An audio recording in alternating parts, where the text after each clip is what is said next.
2, 3, 4, 5, 6, 7, 8, 9. It's the 10 crack commandments. Wow. YouTube, I'm going to try to go through these really quick, not take too much of your time. And coming in at number 10, it is the New Balance in the Navy 650 Amy Leondor collaboration. A couple things that didn't help it were the height here.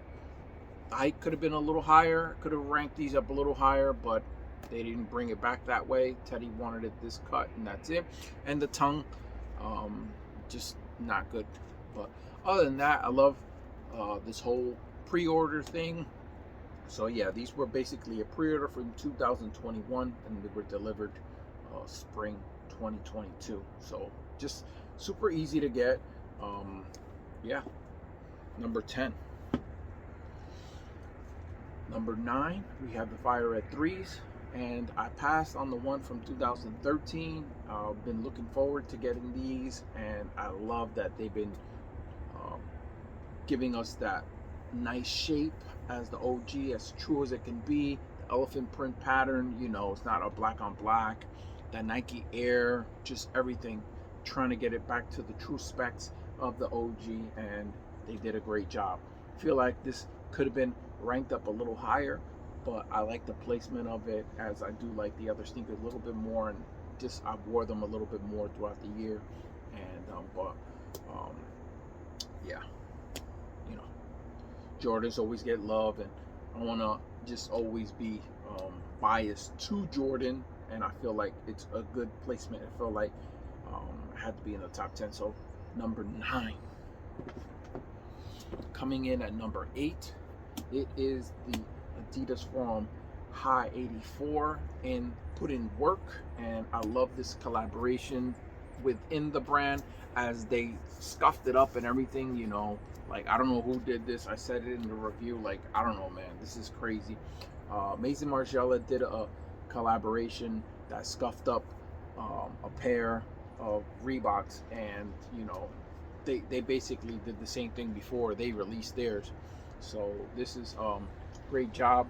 I love the color use, and I love how it feels too. You know, the leather, nice thick cut, and this clay feeling material that they slapped up on the midsole to give it that aged look. You know, because I've seen people just use this marker, but like when you touch it and you rub your fingers, it feels like it's got this like residue on there. So yeah, I don't know, whatever material they use to do this, I love how they did it. So yeah, here we come in at number 8.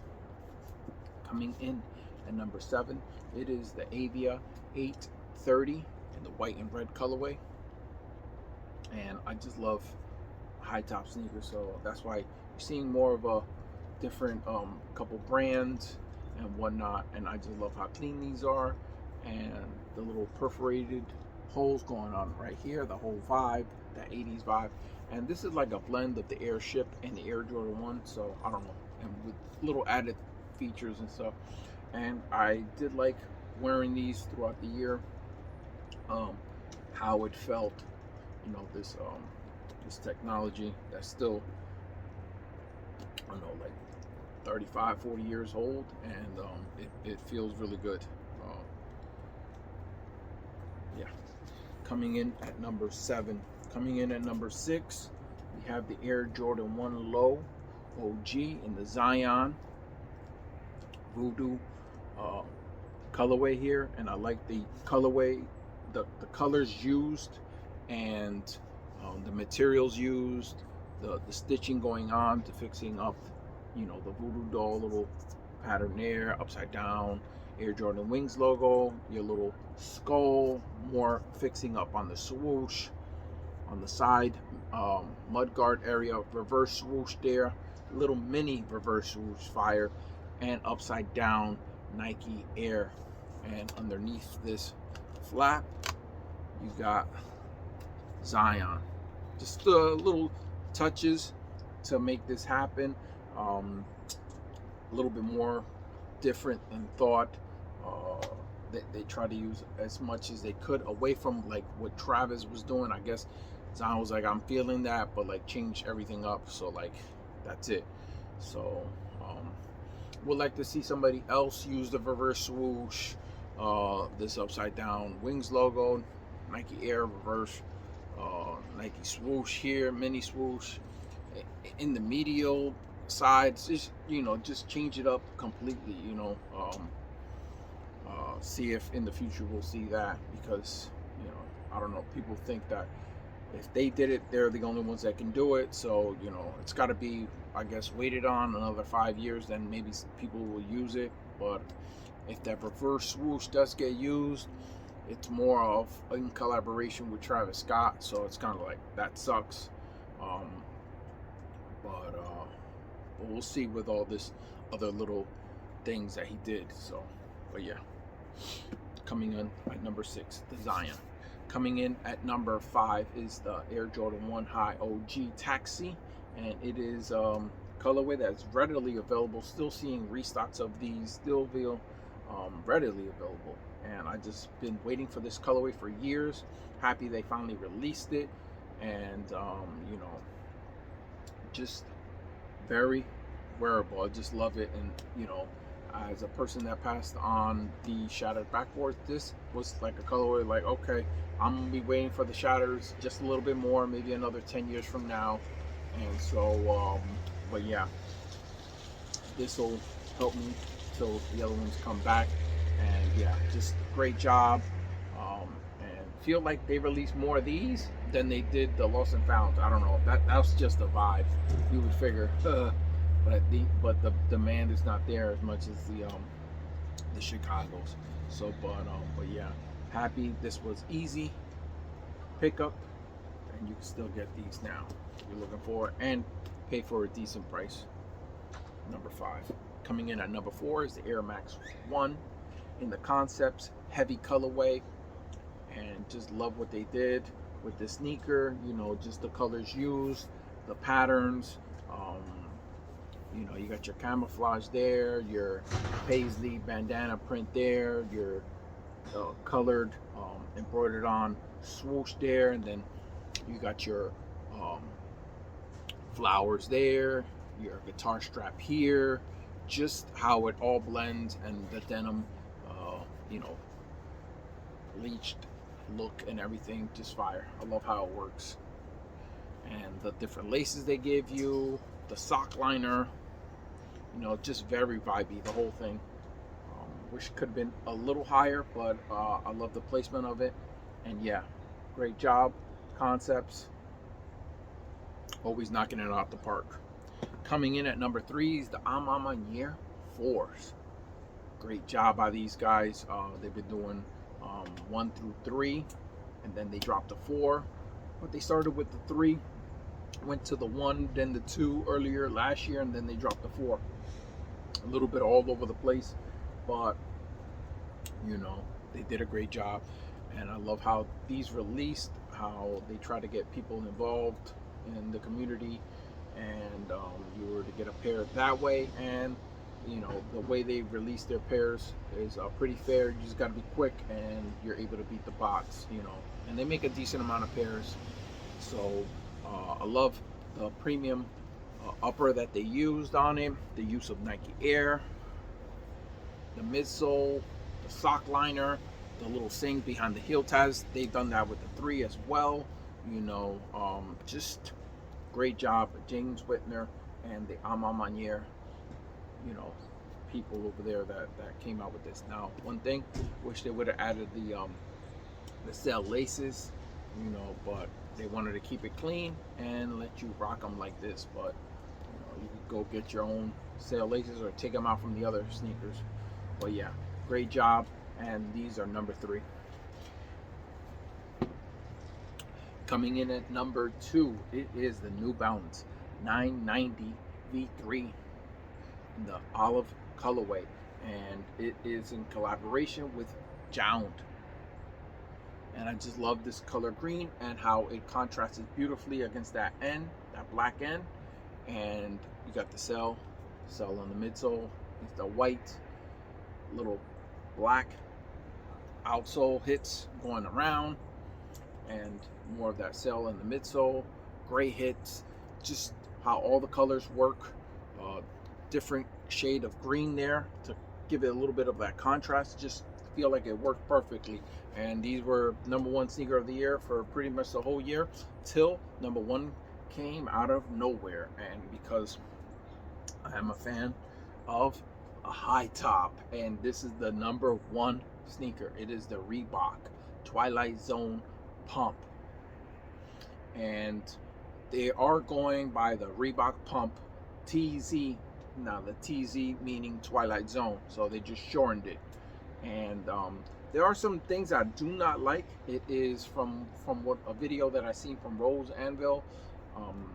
The midsole doesn't have really no cushioning tech.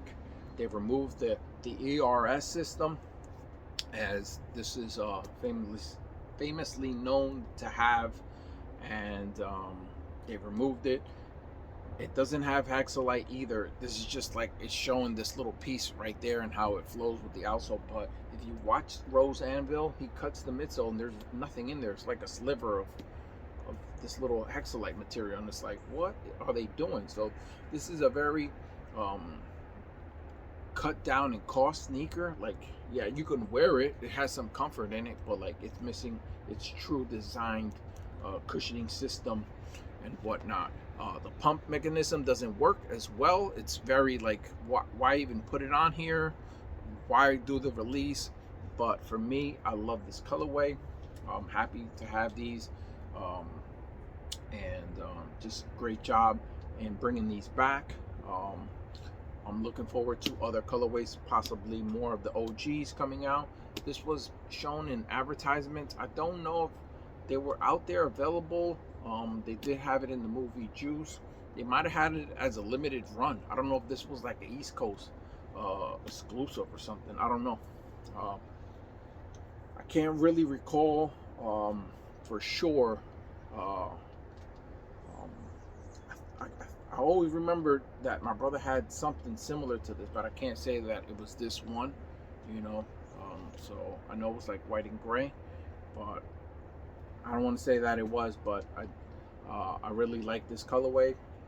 It's clean and should always be available. Now people really don't rock with this sneaker, so I understand how they're gonna have to like remove it and maybe dropping up. But what they should be doing is at least having it in the lineup like they do Reebok, how they do with the Question. The Question is always available. It's looking like it's been a couple years, and the Omni Zone 2 has been available. They don't have many colorways dropping all year like say other brands, but at least, you know, it's not like it's in the vault and we're waiting again. When's it gonna come out? It's a classic. The bad thing is it's not to the OG specs, but you get enough people following it again, they know what they have here, and just drop the Fire Gem ones and get it going slowly over time. For me, it is #1 without a doubt. Like when I saw it, I was like, what? No way, these are releasing. Little did I know, Def New York told me, yeah, no, they're on Champs. I was like, went, copped them immediately. I knew about him saying that they don't have the ERS and, you know, the pump system. I already know that it really don't work no more. The one thing I do wonder about is the Maison Margiela collabs. They use the calfskin leather. They don't have the ERS technology. You would think that they would do it, but they didn't even do it themselves. They said, yeah, you could get the collab, but you ain't getting the ERS. So again, I don't know. As far as the cushioning system, paying all this premium money, $170, and you know, should get some kind of good comfort, or at least back to the OG specs, or bring up the price. I don't know if it'll be worth it, another $100, but you ain't having many people want it now. So I get the whole thing of like stripping it down and saying, look, just give them the silhouette, that's it. Maybe later down the line they'll do like an 85 line, you know, where they'll make it more to the specs of the OG. But for now, drop these and slowly, you know, not in great numbers, get people liking these and stuff. just like the form. The form is looking like it's here to stay, and you know, slowly just leaving it, and we'll see what Reebok does with these. But yeah, I wish I could get those Maison Margiela, all three of them. I would cop them. Just too high of a price to pay. Even if they charge half of that, still would be a lot. And I would try to get them on sale from being half off of what it really retails at. So they retail $11.50. So, you know, looking somewhere north of like 300, under 400 would be good for that sneaker. But they just were like, yeah, no, we're gonna make these really crazy in price. So I'll take these any day. So this one's made for me, you know, and just happy. And I love this colorway because it for me, like, I'm not, like, I love it, but I'm not much of a fan of as much as I am for this one, due to the Air Jordan 3, the white cement that's about to come out, the reimagined pair.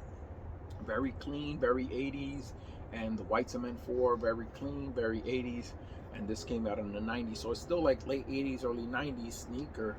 And just the whole pump vibe, you know, the whole technology and getting the craze, and that's like the era that I was from, and I just love this look. It is a timeless classic silhouette that super surprised that, you know, however way they've done it hasn't worked for them, for it to be a staple and hanging around, and, you know, for us to be at least getting the OG specs and all this stuff. Because from what I'm hearing, the ERS and the pump systems were very expensive.